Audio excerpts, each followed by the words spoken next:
I went from playing, once or twice a week to I was probably doing 2 or 3 sessions every day. Yep. Right. I didn't go on our family skiing holidays for 10 years just because I was no, I'm not risking it type of thing. So yeah.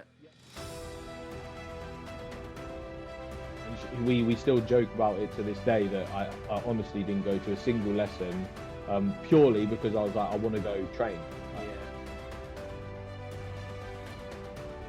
What would I prefer to do here? Would I prefer to be fresh for training tomorrow? Yeah. Or would I rather go out and have a few drinks? Well, that was something where I was that's a massive regret of mine because you go to any of those unis and you're walking into an amazing job in London type of thing. But my motivation was always much more my fear of loss than my motivation to win. From the ages of 13, 14, I was walking to the bus stop, getting a bus to the train station, and a train to the squash club, walking from the train station to the squash club, and doing that every day. And so my real drivers as well were based around a kid who used to play squash with me. Okay. Died whilst playing squash. Right. So it's an absolute honour to have a former British junior champion, the European #1 and European gold medalist with us today. So it's with great pleasure to welcome Angus Gillams on our show to share his secrets and sacrifices of his professional squash journey so far and much, much more. So Angus, welcome to the show. Thank you. Thanks for having me. That's okay. So before we start, so the listeners can get to know you a little bit better, my children have come up with 10 quick fire would you rather questions. And because it's a family portrait, we've got Sebastian asking the questions today. So I'm going to pass you over to Sebastian and he'll ask the questions for you.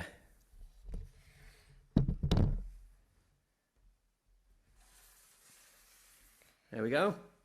Would you rather game or read a book? Or game. Would you rather win 1 million or earn 1 million?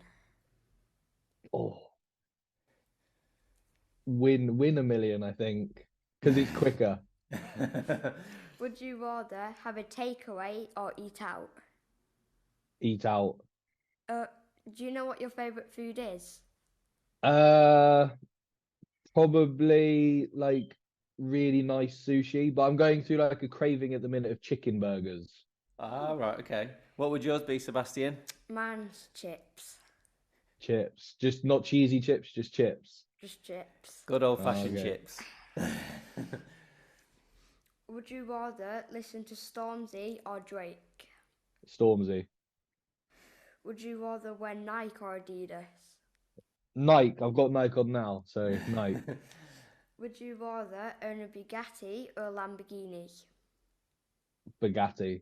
Purely because I could sell it and buy a couple of Lamborghinis with that. Do you know we've had a couple of clever people that have said that recently, which I thought the first time I heard it, I thought, it's quite clever. That it's a good way of thinking about it. Yeah. Good answer. Would you rather do cardio or lift weights? Neither.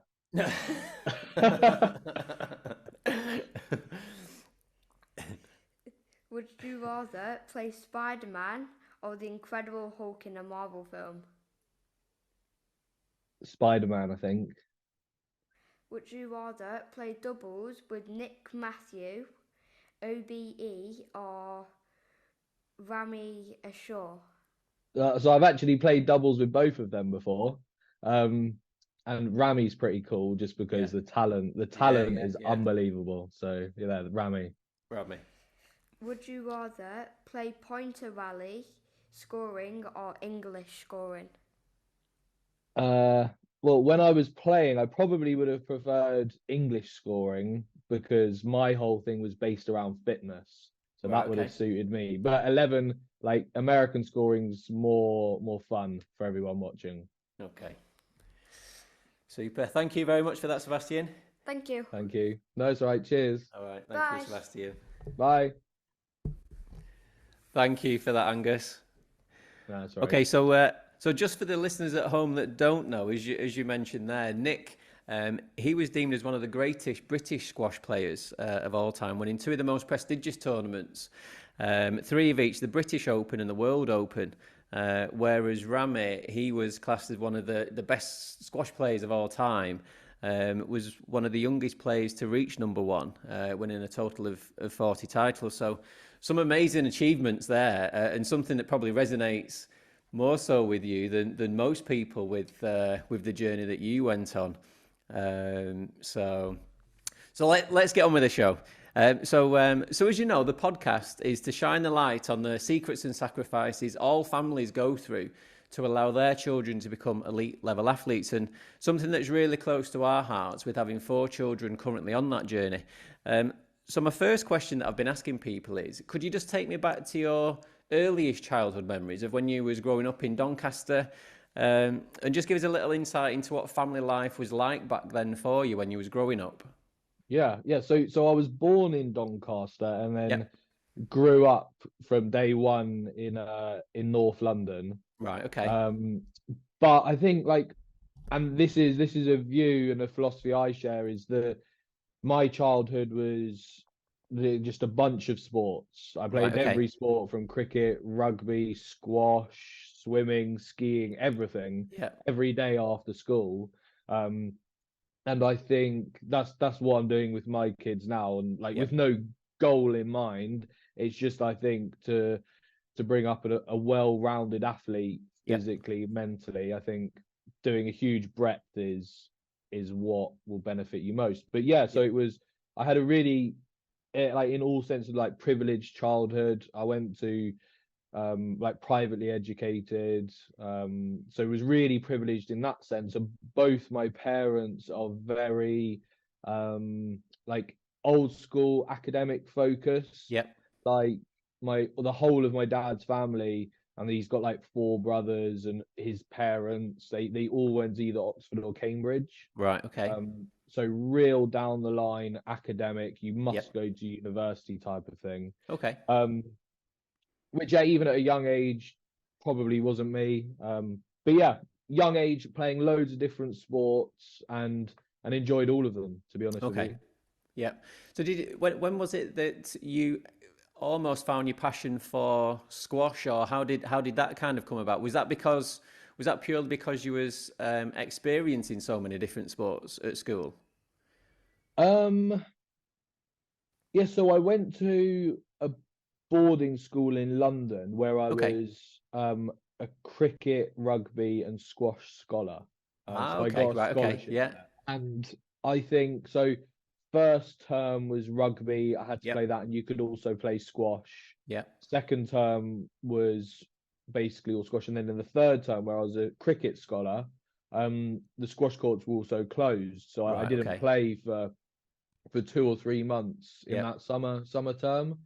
And I think it was possibly during that period that I, probably not so much me, but maybe some other people, like my parents, came to a realization. I think at that point I was maybe top 3 in England for my age group. Even though, say, I was playing on average once a week. Right. Okay. Maybe twice a week type of thing. See, that was going to be my next question as well, with regards to your kind of career and reading about your career. I was going to ask you how many times, kind of a week and a day, you was training, because I know we had an NHL, an ice hockey player on Max Bibar on not so long ago, and he was mentioning that when he was growing up, he was training 6-7 times a week, sometimes kind of double sessions. So I was going to ask you what your kind of training schedule was like when you was at school, but I think you've kind of answered my question a little bit there. Well, that massively changed. So so at that boarding school in London, I was playing once or twice a week, but then was playing a different sport every day. Then when I hit GCSEs, I think there was a realization I could maybe be quite good at this. So moved to a school called Millfield in Somerset, which is a real sporty development school. And there I went from playing once or twice a week to I was probably doing 2 or 3 sessions every day. Right. Okay. What age was this, Angus? Sorry. GCSEs, so 15, It's about 16. 15, 16. Right. Okay. Yeah. Yeah. Yeah, Okay. and at that point I was maybe just about getting into top three in England, and then Right. I Okay. moved to Millfield, and within a year, or a year and a half, I was then like British champion, European #1, and so it really was just like a huge upshoot in my playing ability purely Yeah. because of the amount I was playing. From 16, I was doing an early morning session from like 6 till 7:30, then I was doing 10 till 12, Yeah. and then 2 or 3 till 5:30. So three Wow. sessions every day, basically. And sometimes when I was really young, not able to do this when I was a bit older, when I was really young, I was adding on 3 times a week, like a 5K in the evenings. Right. So Okay. it was really, I was doing, probably too much, to be honest with you. But Right. at Okay. that stage, totally addicted to it. And I was on that roller coaster of um, just improving ridiculously Yeah. quickly. Okay. So was it when you was at Millfield then you'd say that was your first like say wow moment of like wow this is what I'm really good at, this is what I'm going to kind of have a career in almost. Yeah, I think so. So squash is done in like 2 or 3 year age groups. So in Okay. your first year of an age group, you could be playing with someone or competing against people who are almost like 2 or 3 years older than you. Right. Okay. And then you obviously get older and older and then go up the rankings Yeah. because you're getting older or you're getting better. And I think it was probably my first year in the under 19s. So when Yeah. I was 17, and I wasn't seed. So there was a British Championships when I was 16, 17. And I got to the semi-final in my first year, and I Yeah. beat like the number 3, 4 seed, and I beat the number 2 seed to get to the semi-final when Yeah. nothing was expected of me. And Right. I think Okay. it was really then the like I certainly was like, right, this is maybe what I could do. Some of the coaches were like, this is what you could probably do, but my parents were not behind it really at all at that point. Um, which was fair enough. And then it was the next year that I won it, and then like won the European tour and all that stuff as well. Right. Okay. So for the like kind of the listeners and the viewers at home, how does the journey of a professional squash player kind of progress? So for instance, like my boys both play football. So they'll start off with like say the grassroots team, say Yeah, Saturday and Sunday league team. Then they might play for like a DC, like a development centre or an emerging talent kind of team that's linked to like a professional club. And then if they're good enough and they've developed enough, they'll join like the academy, and then they'll kind of move up the age groups. How does it work for squash? yeah. So at like a real grassroots level, Yep. as a kid, there would be just like your club mornings, club afternoons, which Okay. so like happen all around the country. And Yep. then the age groups are like under 11, under 13, under 15, under 17, under 19. Right. Okay. Yeah. And then there will be different levels of tournaments that are sanctioned by England Squash round the Yep. country every Okay. weekend. Yep. And you'll get points for that.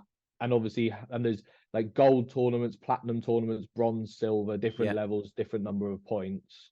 And corresponding how well you do at each of those events will give you your ranking in the country. Yep. Right. Um, Okay.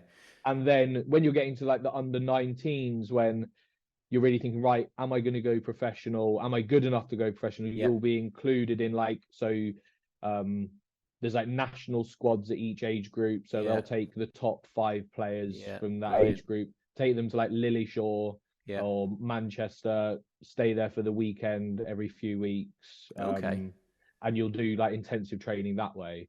Right. Which Okay. is that's when it really kicks into it being a lot more, because let's say you're doing a tournament, let's say once a month, Yep. then you've got a regional squad once a month, you've then got a national squad once a month. Yeah. So literally every weekend you are away Yeah. somewhere.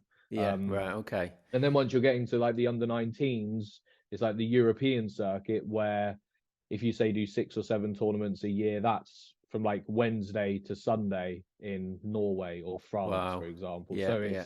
it gets pretty hectic the more further you go along the age groups, I guess. Right. Okay.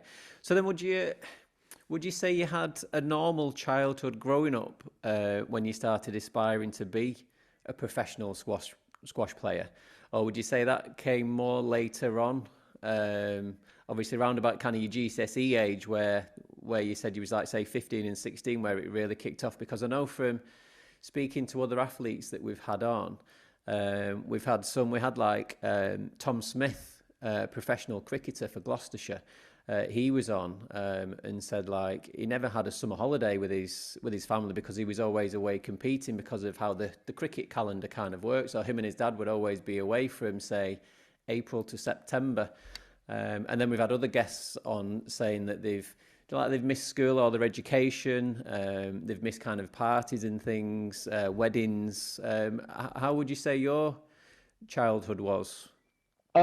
Up until I was 17, I would say it was completely normal. Yeah, okay. Aside from the fact, obviously, going to private school isn't Yep. normal. Yeah. But then from 17, which is where, like, I never took it very seriously at all until I was 16, 17. Right, okay. And then when it was really kicking when I moved and had a year, say, at Millfield. Yeah. That's when, like I never went out on the weekends. Yeah. I never really drank. Yeah. And everything was geared towards my next tournament. Yeah. Okay. And that was when those real sacrifices came in. And like, I think, holidays from when I was 17, like I didn't go. So like my family's a real big skiing family, and Yep. I didn't go on our like family skiing holidays for like 10 years just because I was like, Yeah. no, I'm not risking it, type of thing. So Yeah. there were sacrifices from that standpoint. I think as well, probably the biggest ones is the schooling, I think. Yeah. Okay. So like in my last 2 years at Millfield, or last year especially, I probably went to about one lesson for the whole year. Like, and that realistically, and like, so my partner now, who I have kids with, we Yep. went to school there together. Yeah. Right. Okay. And we still joke about it to this day that I honestly didn't go to a single lesson, purely because I was like, I want to go train. Yeah. I always used to go down to the courts, down to the gym, in the school, and I'd be training all day, every day, and that was just my like tunnel visioned way of doing that. Yeah. And I Yeah. know when we've spoken to kind of past guests and we've asked about that sacrifice, a lot of them have said that they didn't necessarily see it as a sacrifice themselves. So other people might see it as a sacrifice, to like kind of their education or getting a professional job in whatever sector it might be. However, when they were actually on that journey, again, making reference to Tom, who was a cricketer, he said he never really saw it as a sacrifice himself because he just loved doing it so much. So for him not to, say, like go out with friends or to miss schooling, it wasn't something that he saw as a sacrifice. It's almost as if he knew that's what he needed to do, and he loved doing it and he loved the journey. So he said, and a lot of them have said they never really saw it as a sacrifice. Yeah, I totally agree with that. Yeah. Like at the time, you're asking yourself, right, what would I prefer to do here? Would I prefer to be fresh for training tomorrow? Yeah. Or would I rather go out and have a few drinks? Well, actually, at that point in my life, I would prefer to stay in and feel fresh tomorrow. So at that point, it's no way a sacrifice. Yeah. It's maybe when you look back on it and you're like, well, I could have had more fun as a kid, but yeah, there we go.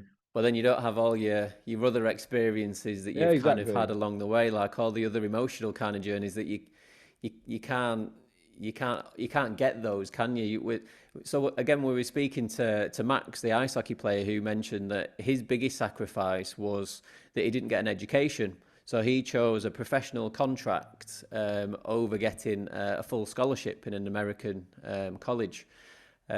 However, he said the emotional side of it, he couldn't get all those awards and like kind of wins and the experience that he's had of like kind of traveling.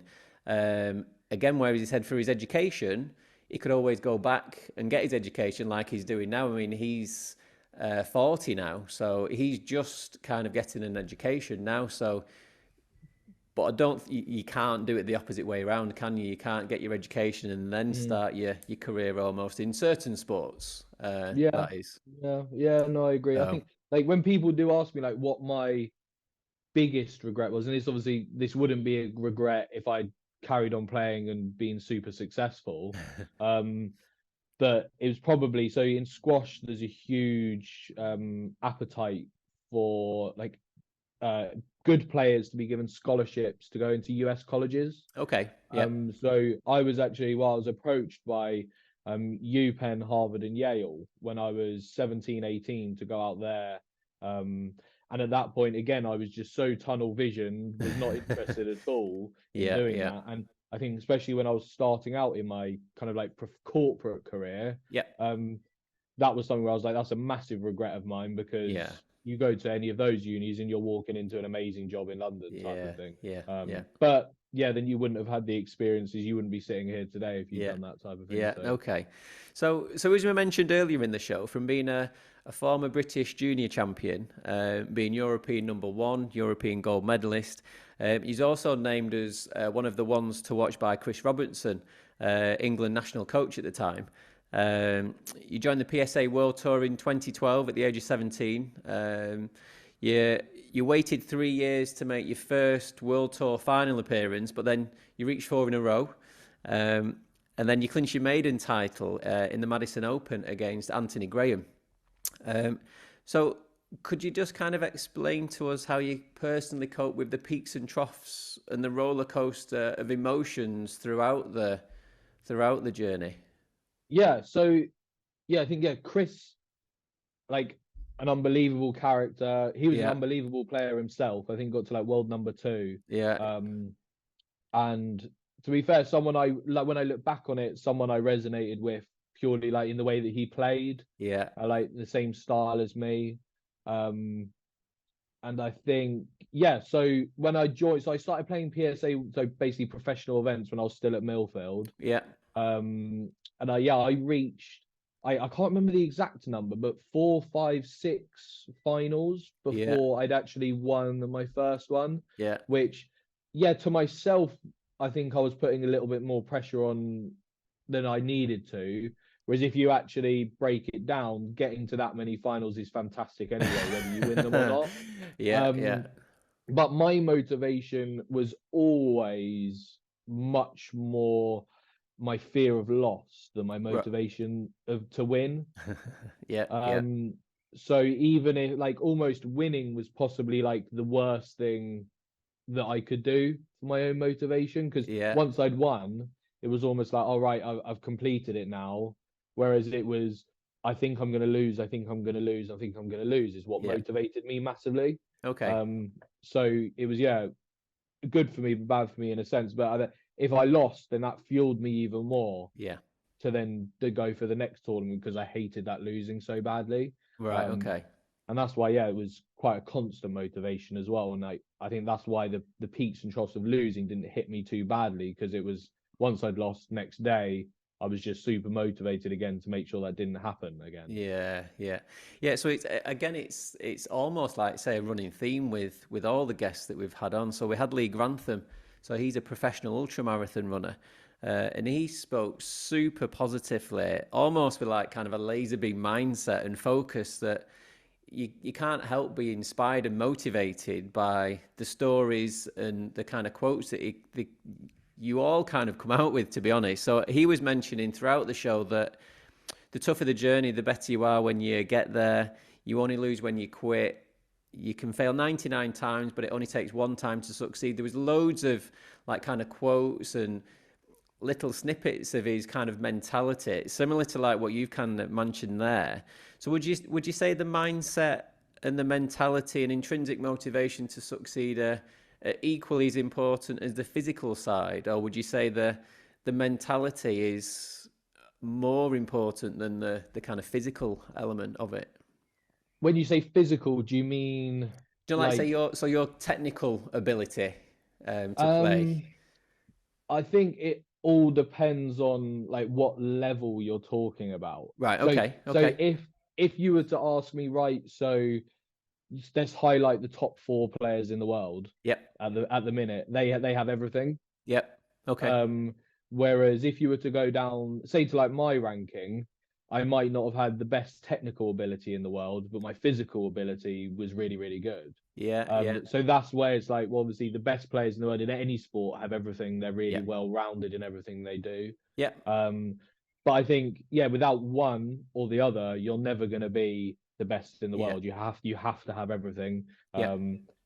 And I think, like you mentioned, like Rami earlier, he was Yep. probably someone that, like, he really struggled with injuries through his career. There was something like when he was 15 or 16, had some surgery on his hamstring or his knee, Okay. that they had to take some tendon out of his hamstring to his knee or something like this. Yep. And then he just plagued him for the rest of his career since he was 15, 16. And I think there's some crazy stats with him, is like tournaments that he completed, that he managed to play every match in all the way through. He Right. only lost like 5 or 6 tournaments in his whole career. Like that's just Wow. ridiculous. And so his Yep. his physical abilities weren't always there, and I'm sure he was struggling a lot with Yep. injuries, Yep. even whilst playing these tournaments. Yep. But then his talent is just like some of the best we've ever seen, if not Yeah, the yeah. best. So So I understand that now, because we had a professional footballer on, Luke Joyce. So Luke Joyce had made 600 league appearances, um, and he was, say, like League One, League Two, professional footballer. And he quite openly said he was never the most, say, physical, technical, skillful. He wasn't the quickest. However, what he said he had over a lot of the boys that he started off his journey with was more the mental kind of side, and the part that he was just a little bit more resilient. He was able to kind of almost take them knockbacks and kind of fuel it, and almost flip it round into like kind of a positive. So I kind of understand that now with what you've kind of said there. I think the actual elite ones, they have the package of everything, don't they? They have that physical kind of attributes, or the physical attributes, but then they also have the mindset to kind of go with it, and that's what will allow them to kind of be that, say, 1% that you kind of yeah, hear being spoken about. Okay. yeah, Okay. totally. Yeah, they're just those guys who are at the very top are just also a different breed. Yeah. Yeah. So throughout your journey then, was there any times in it where you felt like giving up, and that you thought that, do you know, so for instance, when you started your professional career, you went, say, 3 years before reaching a world, say, tour kind of final, and then you reach your four on the trot. Was there any times in that part where you thought it's just not happening, and you was kind of struggling being kind of positive, or Um, no, to be honest, no. I think obviously I desperately wanted to win that title, yeah, because that was the whole thing of like, did you win a PSA title when you're a yeah, player? And I think like I probably had the very short-sightedness of like, I really want to win one then. yep, But actually, if I looked on it and thought, well, actually, I could be doing this for the next 10 years. And if I did it, I could maybe get top 20 in the world, let's right, say. You're gonna win one. So yep, why are you fixated on that so quickly? okay, yeah, yeah, Um, but and also I think because I stopped fairly young, so yep, I stopped competing when I was, say, 21. Um, I probably would say there wasn't enough time for me really to be 27 years old, consider what I was doing, 30 okay, years old, consider yep, what I was doing. I think during that period from, say, 17 to 21, I had a lot of success. yep, And yeah, never really thought about stopping, to be honest with you. right, okay. Okay, so I think you've probably already answered the next question earlier on, but would you say your parents sacrificed to support you on your journey, whether it be, say, financially, or whether it was more kind of time being spent together, or say a combination of the two? Yeah, I think definitely both. I think Yeah. when you're younger, it's every weekend driving you here, there, and everywhere. And Yeah. obviously, when you're younger, you don't realize that actually they're paying £100 a night for a hotel and whatnot. So there's Yeah. obviously all of the financial aspects that they contributed. Yeah. Um, and in event they also did some things that I think they didn't intentionally do, but probably was good for me as well. Yeah. So from like 14 years old, they basically just, I used to train at a place called Berkhamsted, Okay. and they basically just said, right, we're not going to drive you anymore to training every day. Okay. It's just too far for us to Yeah. drive, like there and back twice every day. So yeah, from the ages of 14, 13, 14, I was like walking to the bus stop, getting a bus to the train station, then a train to the squash club, walking from the Wow. train station to the squash Yeah. club, and doing that every day. And I think like they didn't intentionally do this, but that would have very easily made someone at 13, 14 just go, well, I can't be bothered, I'm not going Yeah. to do that. 100%. Yeah. Yeah. Whereas for me, that never even, like, that's what I was doing, that's what I was going Yeah. to have to Yeah. do. And I think looking back on it, that confirmed the kind of dedication, commitment I Yeah. had to be able to do it, Yeah. which was good for me. But yeah, lots of sacrifices all round, and I don't doubt that. Yeah, that's was half the reason why I was able to do it Yeah. in the long run. And that was one of the reasons why we wanted to start the podcast, because I say we're currently on that journey at the moment with having 4 children on that journey. Our eldest plays tennis, so she'll compete in the UK, but then she'll compete around like kind of Europe as well. And in a few weeks' time, she goes to Nigeria Wow. competing. And we're not from that sporty kind of background. So when we was starting the journey of tennis and the football, we was thinking that we must be doing something wrong here, because we're not spending any time together as a family. Myself and my wife are almost kind of leading 2 separate lives, with my wife going away with like my eldest daughter when she's kind of competing and traveling around. I'm at home with, say, the boys, taking them to football, or even during the weeks, they go into training. They're not getting back into, like, say, 10 o'clock, 10:30, and we're thinking, is this normal, or have we like kind of missed something? Have we done something wrong? Yeah. But again, from speaking to all the amazing athletes that we've had on, it's only now where we can kind of see that, do you know what, that's what goes into kind of Yeah. making that professional athlete. And it's not something that's necessarily kind of spoken about. Everybody, as we mentioned at the start, sees that, say, podium finish. They see, say, Angus, junior champion, European gold medalist, and they think, wow. They don't see the sacrifices of going to training and getting the train and getting back in late and doing like the 6 days a week kind of training, and all the traveling and the sacrifices that you kind of go through. So I think the stories have been amazing for us personally as a family, and it'll be amazing for all the listeners and the viewers at home to actually see that it's really not an easy kind of journey to kind of go on. No, it's not. I think, like, even when I look back on it now, it's like when I was at school in Somerset, my parents moved down here and bought a house right outside the school. So essentially, Yeah, I was a boarder, but yeah, then I moved to a day pupil because I was really struggling with, you had to be back in your boarding house at a certain time. yeah, And I was finishing training, then literally having to run to the school dinner, wolf down my dinner, and run to the schoolhouse. And sometimes I was late, and then I was yeah, leaving out every weekend. yeah, So I was really struggling with that time. And so they basically were like, right, we'll come down, and then we'll be taking you from here to where you need to go to in the UK every weekend. yeah, yeah, And yeah, it's the little things as well. It's like they bought like a stationary bike and put it in our garage. And yeah, then when I was talking about doing a third or a fourth session every yeah, day or 3 times a week, I would be doing that in our garage or going for a run. And it's yeah, the little things that probably do make that difference between yeah, being very good yeah, and, I guess, like being elite. Or yeah, world yeah, class is that phrase everybody loves. yeah. So when you kind of look back on your professional journey, both kind of positive and kind of negatively, physically and mentally, would you say climbing the mountain was worth the view for you?